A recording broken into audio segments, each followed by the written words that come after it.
Married multiple times and plan to be married at least 2 more. All right, looks like we're We're live, live. Amy. Welcome to Over the Ledge Live, the podcast, the number one and some say only political satire show based solely on the Texas legislature. I'm Amy Lowry, and I'm glad you're here. Over the Ledge gives you a behind-the-scenes look at the shenanigans of the Texas legislature by decoding political headlines and legislators' behavior into easy-to-understand single-ant jokes. We're just as funny, but not as famous yet. If you like what you hear, consider becoming a patron to Over the Ledge. If you don't like what you hear, still consider it. $5 a month, $25 a month, whatever. No big whoop. We're just glad you're here. Let's meet our guests tonight. First up, some very sad news. Our very own Aaron Salinas will not be with us tonight. Don't worry, he's totally okay. In his place is another Over the Ledge alum, Warren Pacheco. Warren is an actor, comedian, and an agent of the Dark Lord, based in Los Angeles, California.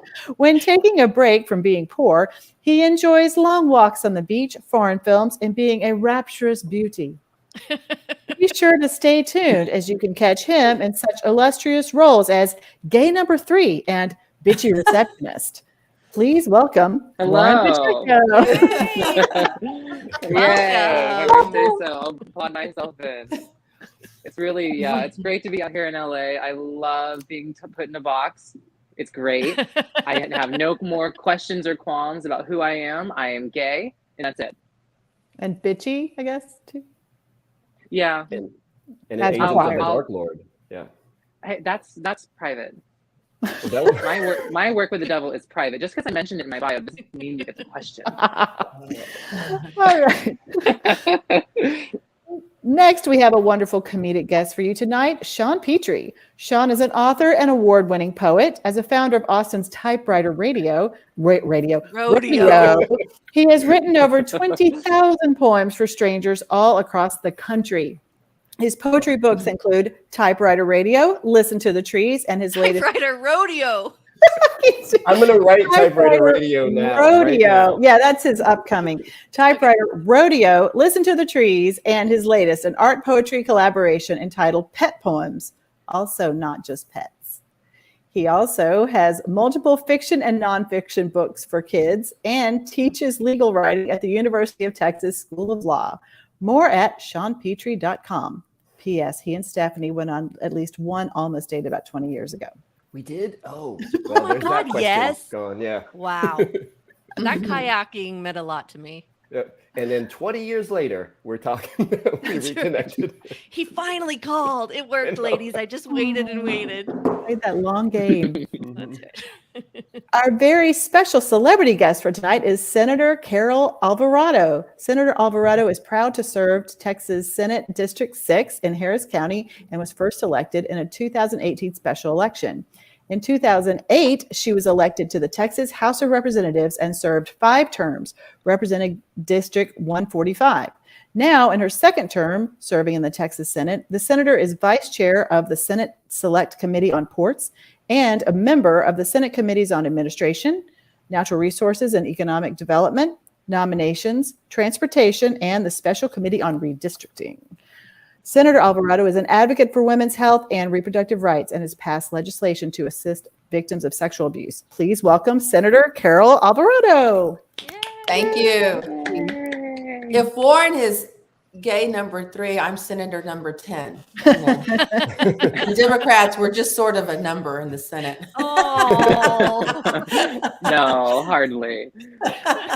We're just a number. That's so sad. Well, today you're Senator number 1. Oh, thank you. Yeah. Speaking only. Finally, we have the creator and the ruler of the Over the Ledge empire, who needs no introduction. Stephanie, I saw my first hummingbird of the season yesterday, Chiarello. Yay, thank you. Thanks so much for having me. Just a reminder to save the date. We will be back live in person September 16th through 18th, 2022 at the Long Center. I think it'll be our sixth show. It is true. 6th live theatrical show. And because of our generous sponsors, we can actually pay for the theater. So thanks again to the Magnificent 22. Now it's time for What's Up in Texas with our host, Stephanie Chiarello. Oh, yay. Did you know, in breaking news, that our podcast has been nominated as a finalist in the Chronicle's Best of Austin 2022? You've got 2 weeks to vote for us. Please Ooh. go here. And this But will, of really course, often. early and often, no voter ID required. It's easier to vote for us than it is for your next senator. Okay, now it's time if for you- the... Go ahead, Warren. And if you don't vote, Stephanie's going to slap the hell out of you. We've already set that precedent with the Oscars last week. So if you don't vote, we're here to get hit. Pretty much. All right, let's find out what's been happening in Texas. Governor Greg Abbott's border Operation Lone Star continues to make headlines as a complete failure, such as reporting statistics that include counting arrests of U.S. citizens hundreds of miles from the border. Now, to be fair, a big part of the operation is drinking Lone Star beer before tallying the numbers. True. Was that True. true, false? Okay. Yes. Briscoe Kane, state representative, and Isaac from Children of the Corn recently tweeted, "What is a woman?" in response to trans woman Leah Thomas winning the NCAA swimming championship. Kane's wife quickly responded by quoting his tweet with, "Somebody please answer him so he can move on to Googling how to sexually please one." Oh, look at that face. The senator does not condone It's anything that getting is hot said. in here. Or, It's getting hot in here. Ooh. oh, yeah, all right.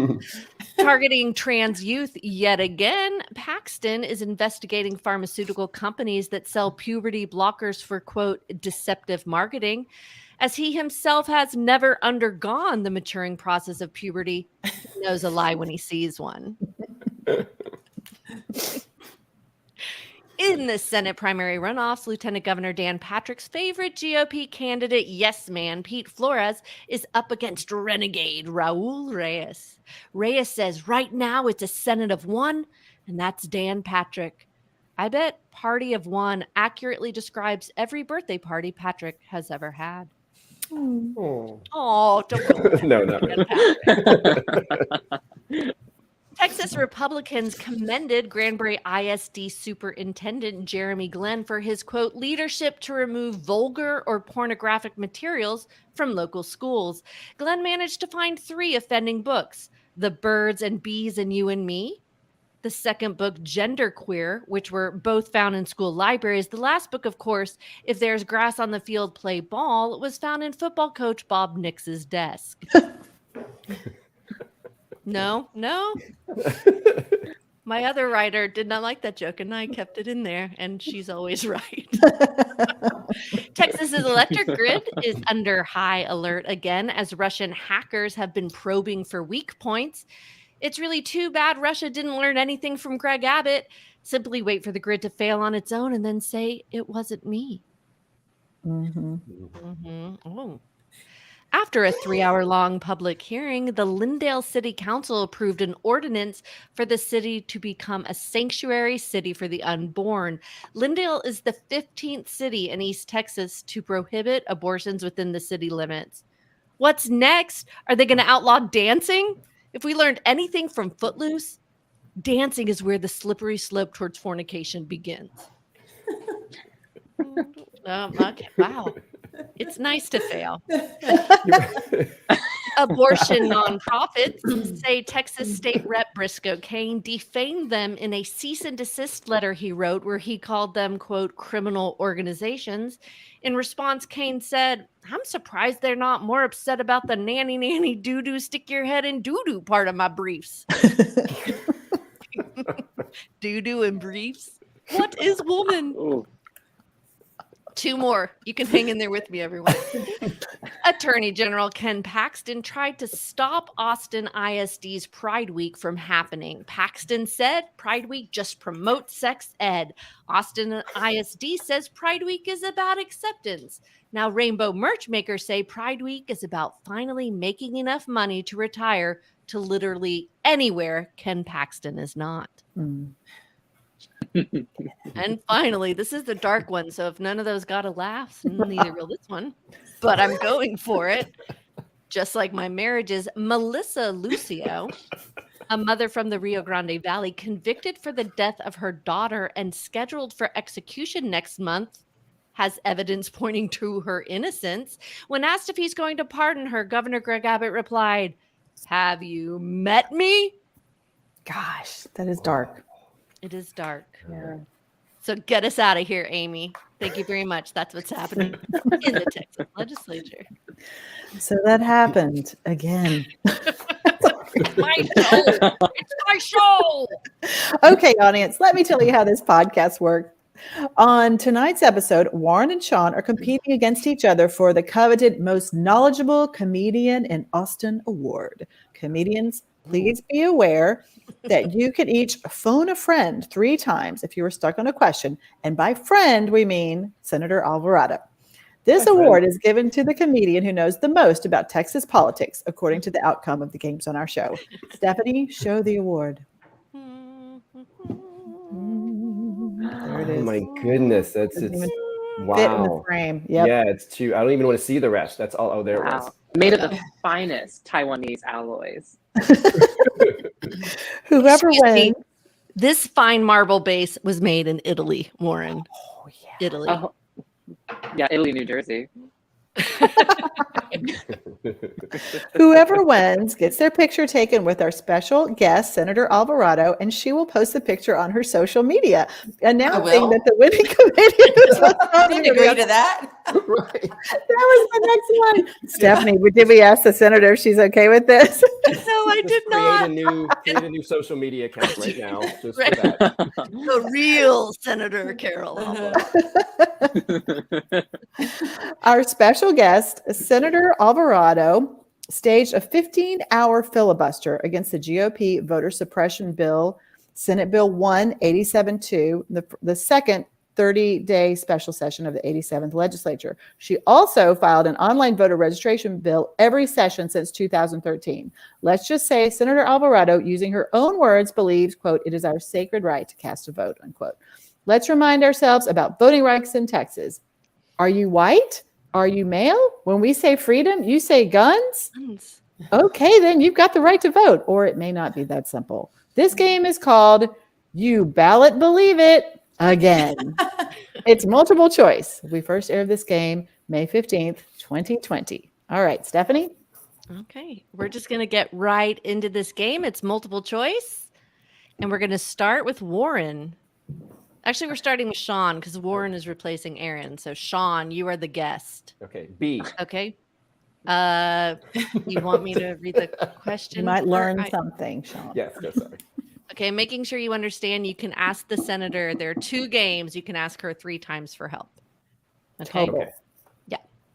Okay, Sean, who is the chief elections official in the state of Texas?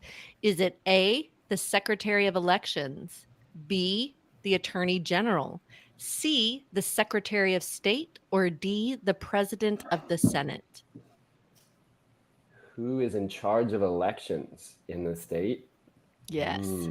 Gosh. I don't even know if it's a trick question or not. So, I'm gonna. No I'm- pressure. Everyone's looking at you. No.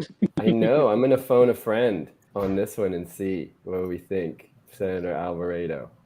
Who is the chief election official in the state of Texas, Senator? C, Secretary of State. Secretary of State. Oh, that's what I was probably You gonna go. got with. it. Yeah. Very How did good. they? Woohoo, good team. Good job. You know, you got Yeah. it. Is And there the a fact that- Secretary of Elections? I don't even know if there's that sort of No. thing. No. No. Okay. It would be a good title for somebody who did that. Yeah. That's why it's one of the answers, Sean. I'm going to C. put that in the typewriter radio book. Oh my All right, Warren. Texas voter ID laws state that A, we're talking about voter ID. A, the ID must have a photo of the voter on it. B, a license from any state is an acceptable form of ID. C, if someone doesn't have their ID, they cannot vote. Or D, a Texas handgun license is not an acceptable form of ID. Which one of those is a true statement about Texas voter ID laws? Well, it's definitely not D. I'm pretty sure of that because, yeah. Well, okay. Was A that you have to have a photo? Yes, the ID must have a photo of you on it, not just some. Just- Oh, here's a photo of a boat. not photo of Anna Nicole Smith. I'm just like her. That might work. I'm gonna say A. I'm gonna go on a limb and say A. That seems plausible. Good. It's valid. You're right. You must have a photo of the voter on it. Very good Nice. job. Very good job. Thank you. But I'm going to work on a bill with the senator about bringing in a picture of a boat. And it'll be the first bill she files. Okay, Sean. Yeah. In Texas, convicted felons may A, never again get the right to vote.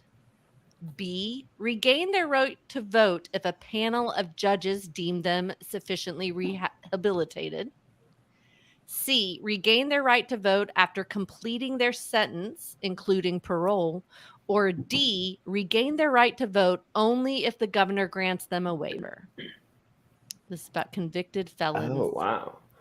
I would guess it's probably A or D. Does the governor have that power to do that too? I would guess he does. I'm going to go with not even phony friend. I'm going to go with D on that.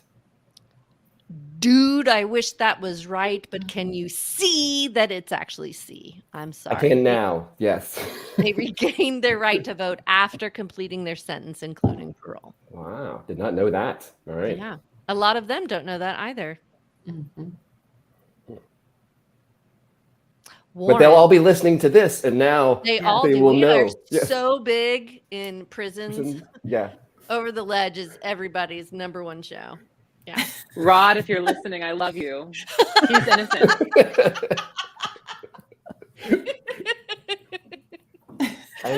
Yeah. Hey, nothing is better than a boyfriend who's captive. Okay, they never leave. Oh. Warren, which of the following is not a statewide elected official in Texas? A, Secretary of Elections. Oh. All right, you ruined it. Sorry. That was it. A, the Justice of the Supreme Court. B, Commissioner of Agriculture. C, Attorney General. Or D, Secretary of State. Which of the following is not a statewide elected official? I'm gonna go with A. I'm sorry, you're wrong. It's D, Secretary of State. It was a callback. I'm hanging up. Oh. Okay. Yeah. You're tied. You can still get the trophy. Don't give up. I don't We're want to so tie. early. To win. Don't give up, California. You can win. So the Secretary of State is appointed by the governor, and if the Senate is in session, they approve them Or not. or not. Yes. Do I.e. David Whitley. you want to tell us the story of David Whitley, please, Ooh, yeah. Senator? Well, he was involved in that mass purging of voters, which was found on no substance, but there were people that were purged that were born in the United States or had become citizens. It was a fiasco, and he did not get a confirmation, which is probably one of the small victories we've had as Democrats in the Senate. We held together and blocked the nomination. That's wonderful. So We actually did a sketch about him in our live show, the last one we did. And then he came into our office this last session to lobby. And I just kept looking into his eyes. It was like, please don't know about the Secretary of Snake joke. Please don't know. I don't think he does. Okay, back to you, Sean. Election law in Texas used to be subject to federal oversight due to A, the Constitution, B, the Civil Rights Act of 1965, C, the Voting Rights Act of 1965, or D, the Federal Elections Act of 1953. used to be subject to those. So that means like it's no longer. Is that what it is? So that's I think all of those are still in effect. Maybe not the last one there. D. I'm gonna go with D on You that. sure about that? Am I gonna ask? Oh wait, I'm sorry. I said, do I want to phone a friend? Yes, I do. That was the D that I meant with that. What do we think? So C again. It's C. I'm gonna go with C, which is I forget what C was, but it was not the Civil Rights Act. Voting Rights The Act. Voting Rights Act. Yes. Yes. Of course. Yes. That's what the C is I for. feel like almost every lawsuit, Senator, correct me if I'm wrong, but every lawsuit using the Voting Rights Act started in Texas. Right? They're like 5 of the major. Oh yeah. Yeah. We're the worst. We're the worst. Go Texas. Go Texas. My law school students would be so proud of me right now for not knowing that. I mean, it hasn't been in the news or anything lately. So. No, definitely not covered. I'm so busy at all. teaching them the intricacies of the legal. No, yeah. And on the typewriter radio, just Those are those 2 favorite things. tune in to the typewriter radio. Everybody listens to the typewriter radio. Okay, Warren.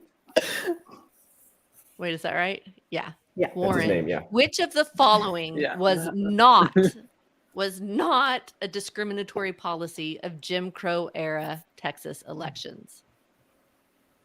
Poll taxes, literacy tests, altering citizenship laws, or intimidating Black voters, which is not one of the clever, maniacal things people did to keep people from voting.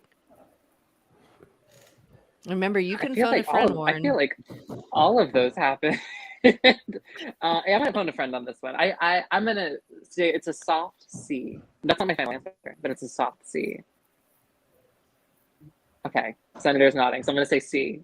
Yeah, you got it. I mean, they've done it now, but not back in the day in Jim Crow, just in the Greg Abbott era. They had that up their sleeve. They were just, they were just waiting to get around to it. They said, so much paperwork. So much paper. We'll get to it later. Okay, Excuse me, I'm Sean. plugging in my phone. Which of the following scenarios would grant someone the ability to vote by mail in Texas? A, there are no requirements. Everyone can vote by mail. B, if you can prove that your job prevents you from going to the polls on election day. C, if you're a person with disabilities. D, if you live in a rural area and the nearest polling station is more than 30 minutes away. What was B again? If you can prove that your job prevents you from going need to to know that polls one. on election day. I didn't think so either. I'm gonna go with the consistency of the answers here, and I'm gonna go with C on this one. You're correct. And this was a big friggin' deal during COVID about what was considered a disability. Oh, yes. Senator, do you have any stories to share about voting by Well, mail? I talked about that at length for hours during the filibuster. I read a lot of testimony that had taken place in committees, people with disabilities, and we had organizations of various groups from the disabled community that weighed in. So it was a big, big deal. And what's the final count? Like 25,000 mail-in ballots have been rejected from the most recent election in Texas? I don't know the exact number, but it's very significant, especially here in Harris County. Yes. We had the largest, and we were the target of the bill. Yes. Yes. All right, Warren. When did women gain full voting rights in Texas? 1800, 1850, 1880, 1920. Oh God. Wait, suffragettes weren't till was 1920. Carry the one. You're right. Yeah, very good. Okay. 1920. In Texas, I think completely, right? In the nation? Yeah. Nationally. Nationally. Was Texas before? Did Texas give women's suffrage before?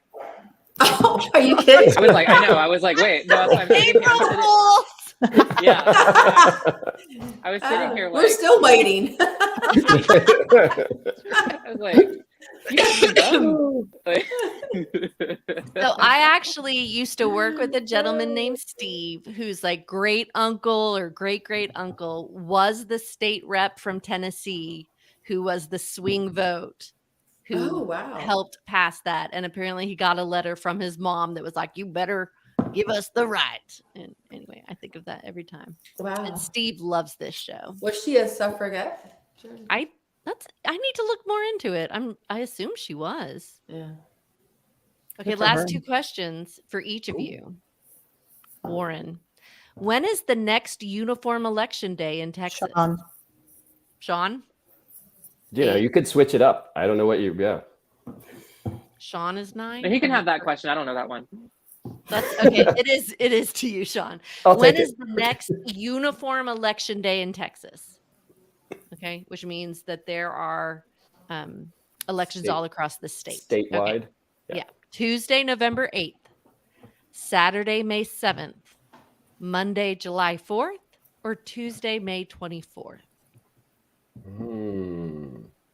Next statewide one all over the state. There was November, May, July, and what was the other month in there? There are 2 in May. 2 in Saturday, May. May 7th, or Tuesday, May 24th. Wow. I am definitely going to phone a friend on this one, but I'm going to go with, when would it probably be? November is going to be my guess on that. But I'm going to be, I'm not, because I'm going to go ask somebody who might know better. No, November, not you. I'm going to go May 24th. And I would be correct with that, wouldn't I? Are you asking a friend for this? I'm asking a friend. Yeah, we're doing a. Yeah, that was the only one in May, right? Yeah, no. Yeah. May 7th. There's a May May 7th and a May yeah. 24th. Yeah. Severely liberal use of no pun intended of phone a friend. It's more like phone a few friends. It's Interesting. progressive in how we do our phoning here. Okay. Okay, Sean, what is your final answer, please? May sir? 7th. Okay, you're correct. Yes. All right. All right. Yeah. Very good. Now Not there July, are apparently. no July 4th is just Labor Day. Now there Happy is an Bastille Day. election. There is an election on Tuesday, May 24th, but they are different. They are both statewide. So, Warren, last question. What is on the ballot on Saturday, May 7th for everyone across the state? So not local races, but what will everyone have the chance to vote on? Is it A, runoff for like governor, B, runoff for attorney general, C, constitutional amendments, or D, the state income tax rate increase? Is this like a special election or is this like every year? Okay. It is not a special election. This is a regularly scheduled election. A. You sure about that? I would look. B. Oh my God. Did I say A? Excuse me. It's B. No? Okay. Well, then it's C. So close. Almost. It is C, constitutional amendments. Yes, we do not have a state income tax. Boom, that was a trick answer. A trick answer, yo. I have one now that I live here. Lord knows. Okay, so this is a bonus. You may not look to anyone for assistance. Both of you, whoever shouts it first, can you I'm gonna go to tell the bathroom. Okay. No. Do either one of you know the topics of the 2 constitutional amendments? Sean or Warren, jump in. There are 2 propositions. What are they about? I'm going to say the answer is no. Neither one of us know. Hey! The 2 How'd you topics guess? of constitutional amendments. Man, not the state income tax. We are voting to amend the Constitution to allow, I don't know what it's even going to be in there. No. I'm No. gonna Votes. say it's I'm gonna say it's on theme for Texas. So it's probably gonna be something with Roe v. Wade. They're probably gonna constitutionally amend to outlaw, abortion, or Yeah, we did something that involving- already. Yeah. Yeah. Oh, that's right. Ooh. Oh my God, I forgot about that. See, I can't keep up. Something think with of the school headlines funding. of it. I'm going to say You're- something with school funding. You're pretty good. I'm not going to give you the point because you already guessed, but it's about ad valorem taxes for schools and then your schools. homestead exemption. You were close. Yeah. Okay, Amy, where did we land? Tied 4-4.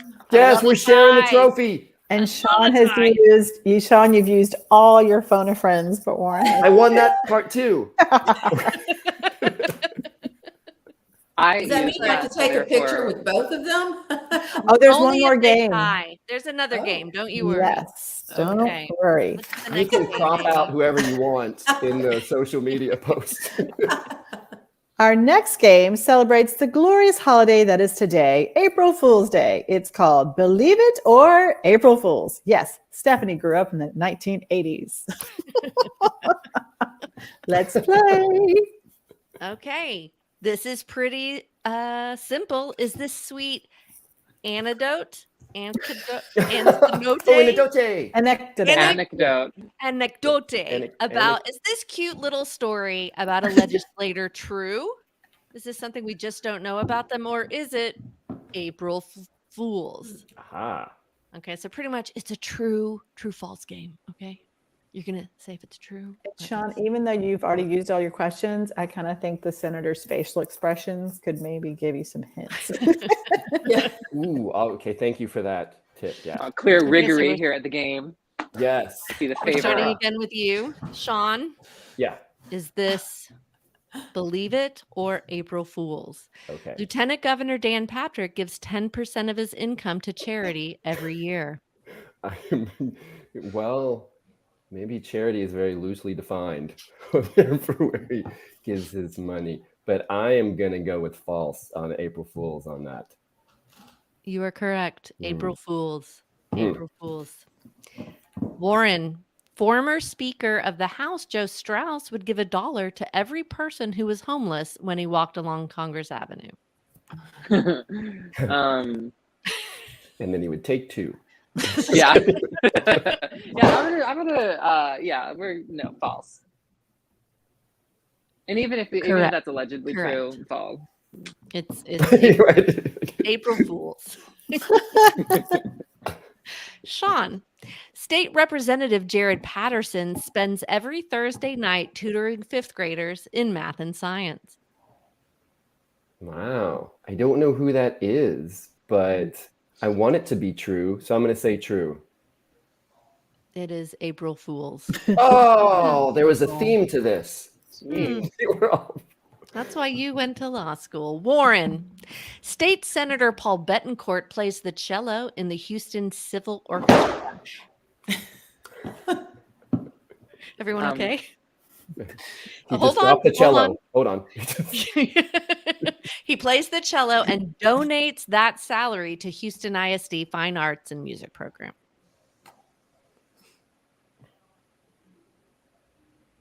I don't know. Look. True.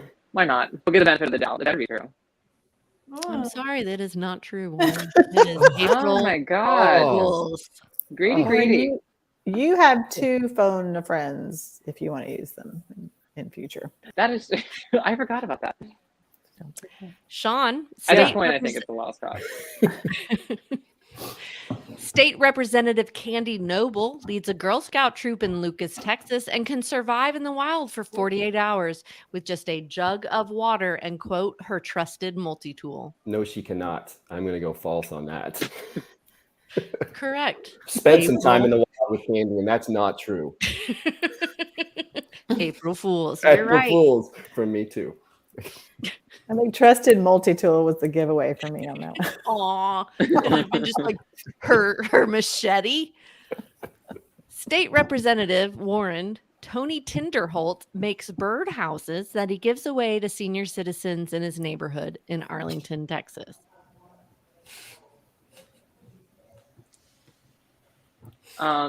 Senator, do you know this one? I'd say April No. Fools. Yeah. It's a little, sure. You know what? Why not? Birdhouses for the elderly. I say yes. I'm sorry, April Fools. Oh my God. I'm trying to give some of these people just a little bit benefit of the doubt.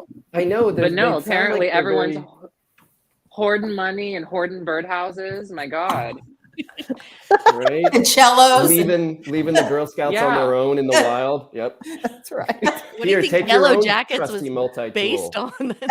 Yeah, here's your basket weaving badge, Marie. Go make a Yeah. fire or something. Here's a cello and a birdhouse. Good luck in the wild. Yeah, deal with it. Oh, and a dollar. Okay, when I Here's was- a dollar. When I was How your about age, that? we didn't have power. Yeah, I don't know how old that person is. I'm sorry to them. that was last year, but Apologies. still, that's okay. Oh, so many burns. Sean, Yeah. former state senator Kirk Watson fosters dogs. Oh, I think that's true. The Kirk Watson dog foster. I'm going to go with that. True. No. God. False. April Fools. What, is he foster kittens? No, I don't think Nothing? he fosters I at don't all. think he's He fostering. does have animals, but he does not foster them. All right. Boy, good luck getting these Just- people to guest on this pod after this. My God, exposing everyone. I Perhaps think you're y'all picking were the better wrong- on the No, multiple actually, choice. I wouldn't. Yeah. Y'all were better on the multiple choice. I know, when there were more choices. Now when there are fewer choices, it's not making sense, but that's okay. I'm going to tell you a story Also, about this game when we're done. Yes, I- Warren. It also is just very interesting, very nuanced questions. It's like asking someone, does Warren eat tapioca? Every day or just Or only sometimes? twice a week? April With Fools. a spoon? No, not a Yeah. spoon. No, April Fools. He eats it with his hands. Should have known. Okay, next question. Sean. Yes. Is it Sean? It is Sean. That's my name. It is your No, name. it's I don't know. Warren. It's Oh, Warren. it's Warren. Yeah, because Okay, I Warren. just missed it with Kirk Watson. Land Commissioner George P. Bush writes poems and has published 2 books, one entitled Fool Me Once and the other entitled Food on Your Family. Okay. Well, I have those books. I'm sweating. Is it If it is I menopause? think true, I see I them mean- on Stephanie's bookshelf. Right. right there. Yeah. You just I mean, put a if- Sharpie and wrote it on a Post-it note for one.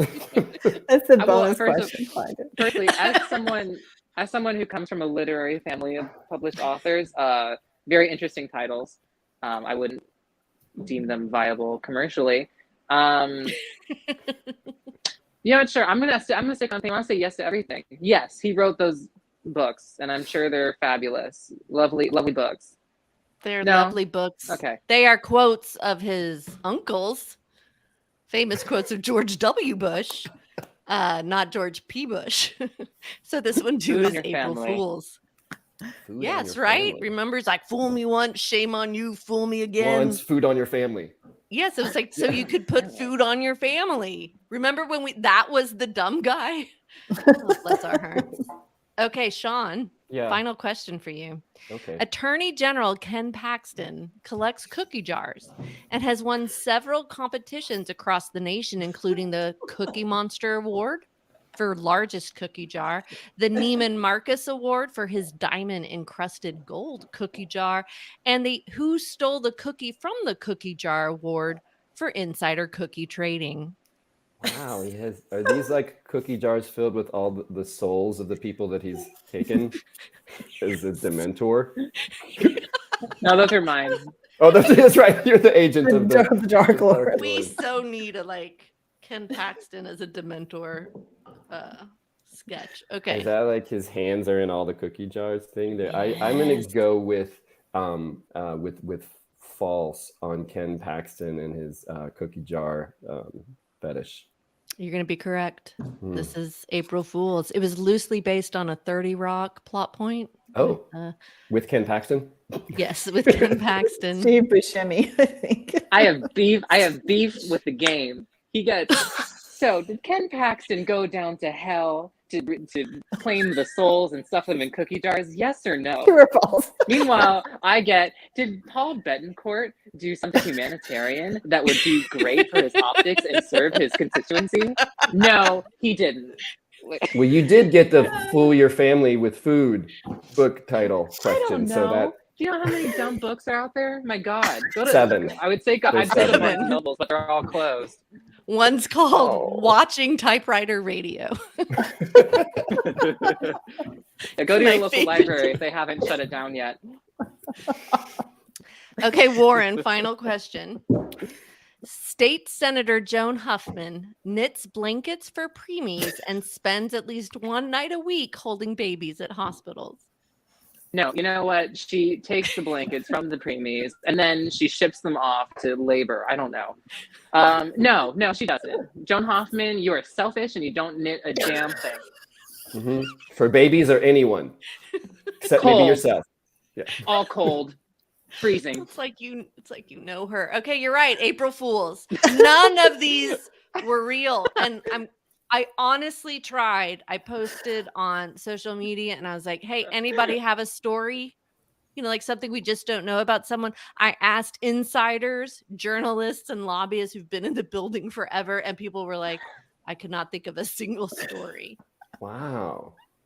Wow. So I don't know what that says. If it says that legislators, maybe the senator can help us. Are you scared to show this side of you?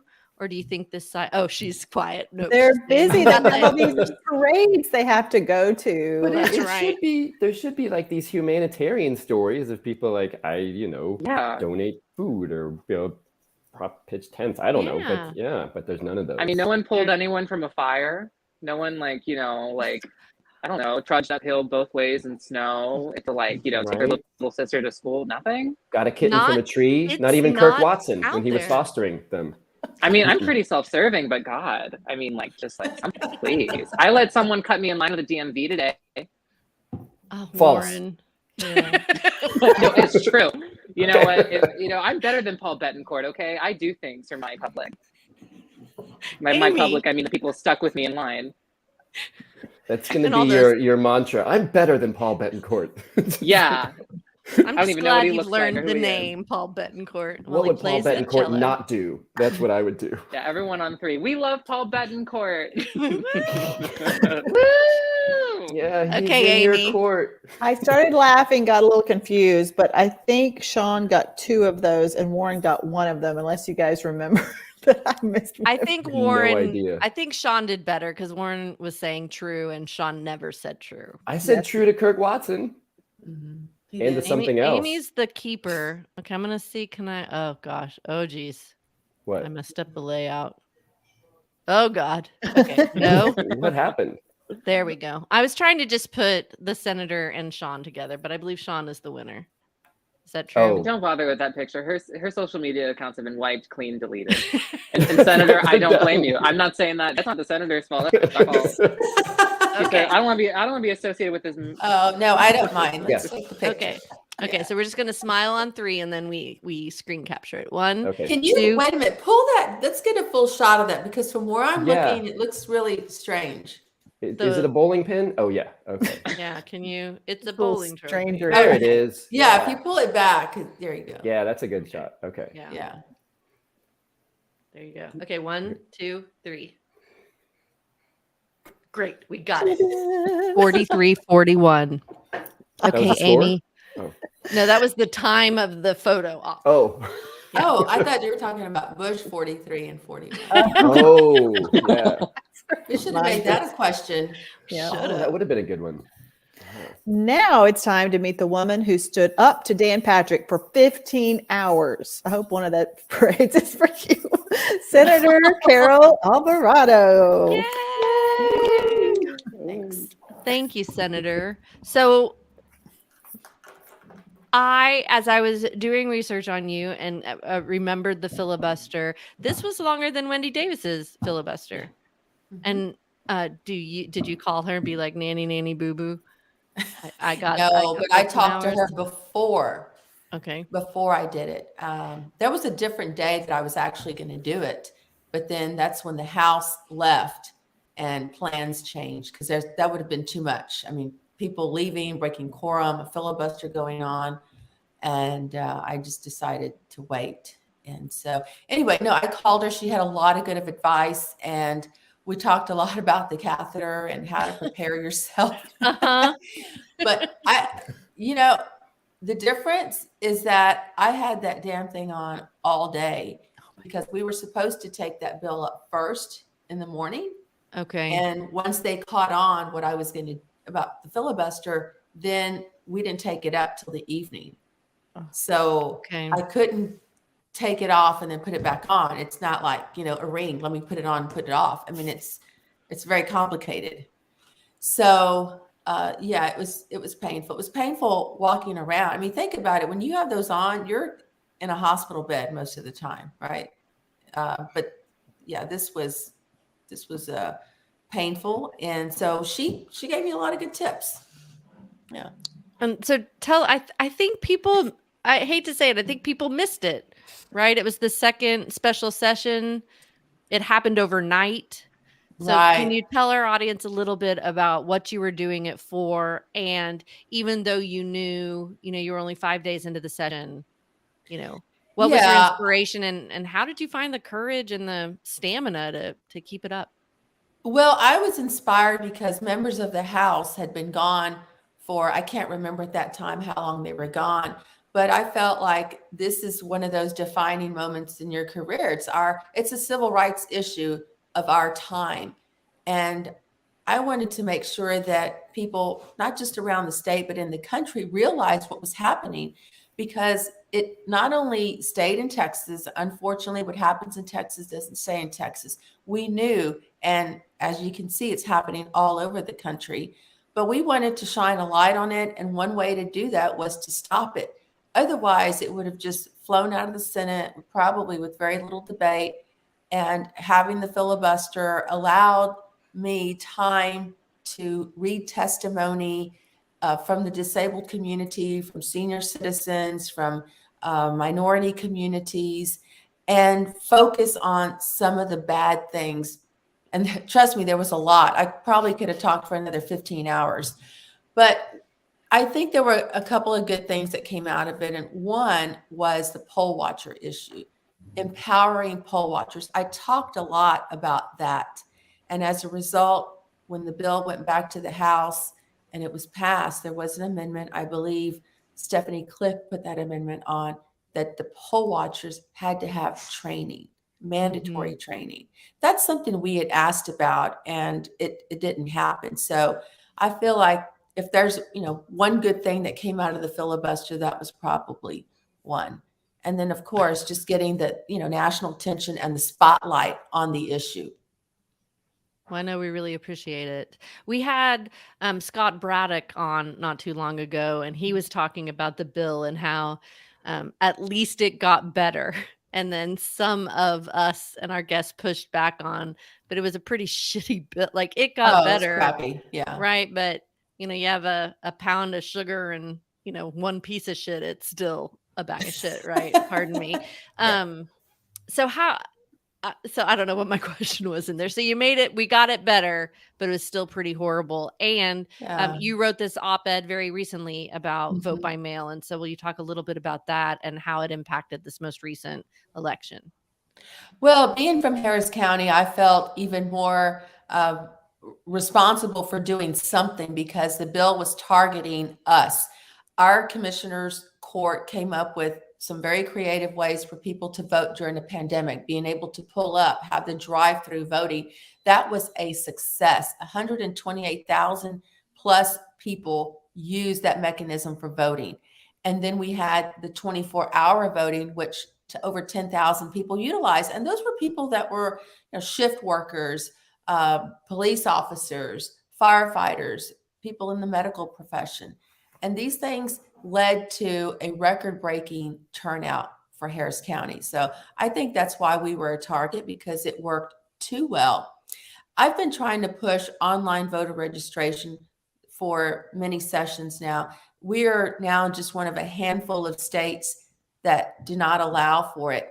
It's cheaper, it's more secure. And as you saw earlier, well, I guess it was last year sometime, there was a shortage of paper.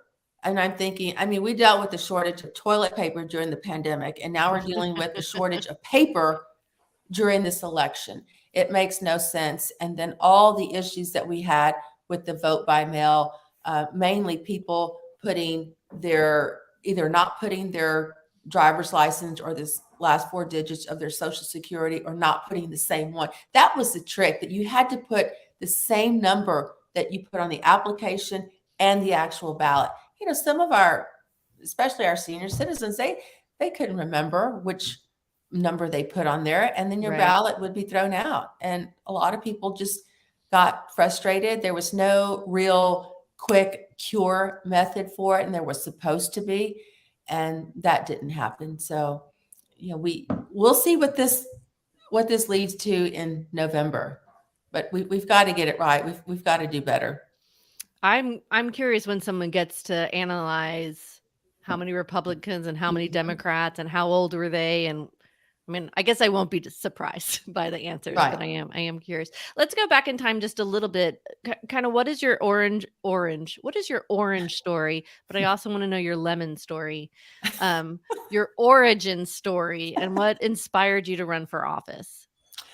I think growing up in the neighborhood that I was raised in the East End, growing up around a lot of industry, chemical companies and refineries, and having to breathe bad air quality issues were very prominent. So I started challenging the companies just as a high school student, and then early in college, and organizing meetings and challenging their permits. And then I got involved in a situation where we, for about a year, went through negotiations and created something called the Good Neighbor Agreement. We weren't trying to shut the company down, because a lot of people that lived in the community also worked there, but we wanted them to be accountable and to be good neighbors. And that's how we came up with the Good Neighbor Agreement that became a model for other communities across the country, and gained a lot of national attention.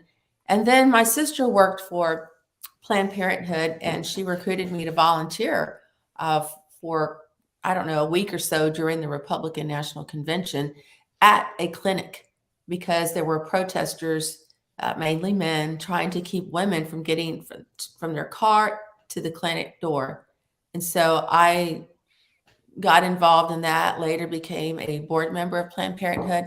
And so those two issues really sparked my passion for public service. And those are two issues that are still near and dear to my heart. You may recall I was in my second session in the House when Sid Miller had the mandatory sonogram bill, and I was on the House floor with the vaginal probe, and I took him to task about his own bill, which he knew very little about. And I'm surprised to hear that. Yeah. I'm joking. I'm not. Yeah. But I do remember that, the transvaginal wand. Oh, geez. Yeah. Well, tell me, you served 5 sessions in the House. You're on your second session in the Senate. What's the difference between the chambers and the challenges and perks of each one for you? Oh gosh. Well, let's start off with how the presiding officer is elected, or chosen rather. The Speaker of the House is selected by members of the House, as you see. Joe Strauss, and then Bonin, and now Felon have to get elected with some Democrats, a lot of Democrats, whereas Lieutenant Governor is elected by the voters in a primary and then a general. It's smaller body, 31 people versus 150. It's a lot quieter in the Senate. There's no back mic. There aren't many shenanigans that take place. And the workload is pretty heavy. On a serious note, I always thought that the Senate didn't work much, because I didn't think they spent a lot of time on the floor. But a lot of the work is done in committee. You're on 5, 6 committees, and the workload is pretty significant. Sometimes your committees you have 2 or 3 meeting at the same time, and then running back and forth. So that's a pretty big difference. And in terms of negotiating, I think it's more complex in the House because you have 150 members. You can afford to piss off 25 people in the House, not a big deal. But in the Senate, you upset a couple of people, forget it. Your bill's not going to be called up to the floor. So those are some of the differences. Do you have a story you're willing to share about some of the kind of backroom dealings you've seen or experienced to get a bill passed? Or has someone come up to you and like, if you don't vote for this, I won't vote for that? And how did you manage it? You don't have to give names, but does it really happen that way? Or well, not necessarily in that way where it's threatening. It's more of a compromise. Hey, I'll help you with this. Can you throw me one on this? And sometimes it's just to get the bill up on the floor. Not necessarily you're going to vote for it, but as you know, the rules have been changed. So sometimes you need someone from the other side of the aisle to help you. And I will say that even though things are so polarizing right now, and you see what's happening in DC, members of the opposite party don't talk to each other. They don't sit down and break bread together. They sit on different sides. You have separate cloakrooms. That doesn't happen in Texas. We are still maintaining some bipartisanship. I have to say it's thinning, but there are many of us, despite what you see in the media, on social platforms, there are many of us that do try to work across the aisle. And, when I was in the House, Patricia Harless was one of my best friends. Sarah Davis was a dear, dear friend of mine and still is. And we had the bipartisan blanket caucus. And, that's right. and in the Senate, the women, I try to get the women together often. There are 10 of us. That's the most that's ever been present in the Senate. And, when I did the filibuster, the ladies were cheering me on. You wouldn't think so, but I'll give you an example. Donna Campbell, once the cat was out of the bag that I was going to filibuster, she came up to me. She said, all right, what do you have? What are you wearing? And I said, a catheter. She said, let's go to the bathroom. I want to make sure you have it on right. That's really good. She's a doctor. For those of you who don't know, doctor. Right. Yeah. But that is really sweet. See, I should have known that, so I could have put that in our April Fool's or Truth story. Mm-hmm. Yeah, but that just goes to show you that we're still hanging on to that in Texas, and most of us strive for bipartisanship. What is something you wish the regular person knew about the Texas legislature, and how should they get more involved? And I mean nobody here, even Warren and Sean, who say they don't know anything, they do. The person who's never heard of TILO or Quorum Report or a TextLeg hashtag, maybe someone who shows up and votes but has no idea there's a state legislature. What do you wish they were doing? Well, most people don't realize it's a part-time legislature, and our salary is $7,200 a year. That's right, $7,200 a year. I'm not a fan of that system. I think it keeps, certain people out. You've got to be very wealthy, or you're trying to multitask and maintain your job. And it's a real sacrifice. You give up a lot to do this job, even when you're not in session. Our Senate districts are very large, almost a million people now, which are larger than congressional districts, and some districts have many counties in them. But like I said earlier, despite what you see in the news or in the national spotlight in Texas here, we're still striving to work together, and we try. I feel pretty good when I see people that maybe don't have anything in common. Maybe it's a rural member and an urban member trying to work on something together, like broadband. That restores some confidence that we're we're trying to get something right here in Texas. That's really heartening. Yeah. I'm glad to hear you say that. I think we've already talked about this, but is there the most important policy to you? Is it elections or some of your women's health work?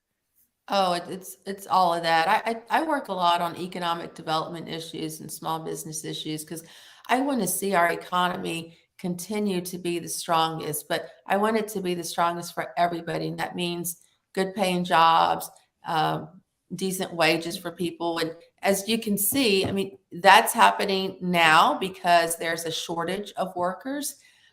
That's always of concern. And making sure that we have a skilled workforce that we can be competitive in our state. And also making sure that we keep issues like Medicaid expansion on the forefront. It infuriates me that we're just, again, one of, 10 or a dozen states that hasn't expanded Medicaid. And we have the largest number of uninsured people. So that money that's allocated for Texas to expand Medicaid is going to other states. Meanwhile, it impacts our budget. And we saw what happened during COVID, how people who don't go to the doctor for preventive care get COVID, end up in the hospital, and sometimes it ends in tragedy. Okay, I don't know if I want this to be the last question, but it might be. Have you experienced sexism or racism directly at the Capitol, and how has that shaped your behavior and policies and desire for vengeance? Yeah, I've, been around it a little bit. I mean, it is a good old boys club. But I have to say, I mean, I think women get singled out mainly by the type of legislation that's filed, all the bills on women's reproductive health. And a lot of times they are introduced by males. And it is frustrating when men are trying to tell you that they know more about your health care than you do. And plus, I don't put up with any bullshit. So, I mean, if anybody's going to try to belittle me or talk down to me or get in my way physically, whatever, I mean, I will stand up. So I will stand up and fight back. Let's end there. Thank you very much. That's right. Watch out for Carol Alvarado. Stay out of my way. That's right. We're starting a fight club. Okay, Amy, what's next? Thank you, Senator. Thank you. And Senator, do you have any parting words? Thank y'all so much. This was fun. And I hope people go and vote for your podcast. Thank you so much. Thank you. That's very generous of you. You can vote right here. Thank you. Thank you for bringing that up. Thank you so much to our special guest, Senator Carol Alvarado, actor Warren Pacheco, and poet and author Sean Petrie. Sean, did you write us a poem? And if so, did. I typed a poem, and I like that you said that like you'll stand up and fight. And anyways, I was trying to rhyme with catheter, but that didn't work. I did not work that in, and it's not a rhyming poem. It's called "Still Standing" for Senator Alvarado. Oh, neat. That's great. You can try to keep me down. You can push things later and later into the night, thinking that I will wilt from the pain, but I will not take a seat. You can smirk, all you smug men in your seats, but I will still keep fighting, because this right here is history. It may seem simple, just the casting of a vote, but it is everything. And I will not take a seat for 15 hours or months or however long it takes until we all have an equal seat at the voting table. I will keep standing. Oh, wow. Beautiful. Thank you. I'm so grateful for your words. Thank you very much. Thank you. Yeah. Thank you, Sean. Wow. Yeah. And Warren, do you have a poem? If anyone would like to stick around for the after show, I will be playing Mozart's Concerto No. 2 in clarinet using only my breasts. So stay tuned. That's for the after show, though. Senator, I don't know if you want to be associated with that show. You have an image to protect. Yeah, it's a different kind of show. Sean, where can people find you next? Are you going to be rodeoing or performing? Yeah, we're actually going to be tomorrow at the Women in Their Work, which is a great organization in Austin. So they have their fundraising event tomorrow evening, which I think there's still tickets for. It's called the Bold Bash, and so they promote a lot of women artists in the Austin area. So we'll be there tomorrow, Saturday night. I forget where it is. It's somewhere downtown. Great. And Warren, what about you? Where can people find you next? Not just the after party. Yeah. Not just after the after live streaming. Yeah, you can find me online on Instagram, Warren_Pacheco. It's not like I didn't do anything, honestly. Like, I'd be like, where can we find you next? I'm like, at my job, like at my night job. So yeah, if you want to come to the Sea Blue Hotel in Santa Monica and come bother me, please. But that's about it. Our listeners, I'll look you up. I might be there next month. Yeah, we're on really? the airwaves. You pay for people. I'm serious. I think you guys need to remember Warren's name because he's on the Paul Rudd career path. I really believe it. Yes. Yay. Thank you, Stephanie. That's so sweet. I Congrats. prefer more like I don't know, like Warren Beatty, but I'll take it. Ooh. Okay. Ooh. I'm kidding. I don't know. I'm just saying sexiest man alive. Okay. We'll check in 10 years. Yeah. And see who's right. Check it in 10 All the years. others. Yeah. And Paul Rudd's been looking a little tired lately. So How dare you? Ooh. Ooh. the ooh may be nigh. It's just because I've been keeping him up later and later, Warren. Every night. Thank you to our over the ledge benevolent empress, Stephanie Chiarello. Thank you to our sound engineer, Tom Booker. Just remember, Tom Booker loves you. Thank you to Amy Lowry for guiding us through this episode. Don't forget, she's glad you're here. And a second thank you to our sponsors. We couldn't do this without you. And that's our show. If you like what you heard, please subscribe to our podcast wherever you get yours. Like us on Facebook, Twitter, Instagram, and now TikTok at Over the Ledge. Okay. Thank you. Bye. Thank you very much. Thank y'all. Thanks, That y'all. was amazing. Thanks, Mom and Dad.